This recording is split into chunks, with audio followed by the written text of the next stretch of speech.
Hello! দিনটা ছিল ১৭ই April বৃহস্পতিবার, প্রিয় মানুষটার জন্মদিন। ছোটখাটোর উপর প্ল্যান করেই ডেকোরেশনটা করেছিলাম। আর কেকটা আমার পছন্দের কাস্টমাইজ করা ছিল। চলো, এবার পালা প্রিয় মানুষটার রিঅ্যাকশন দেখার।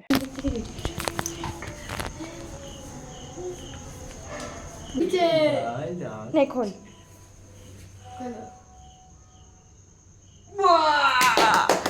ওই হেভি হয়েছে রে।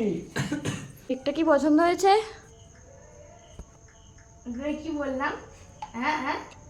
তো বোঝাই গেল কতটা পছন্দ হয়েছে। Happy birthday to you, happy birthday to you, happy birthday two.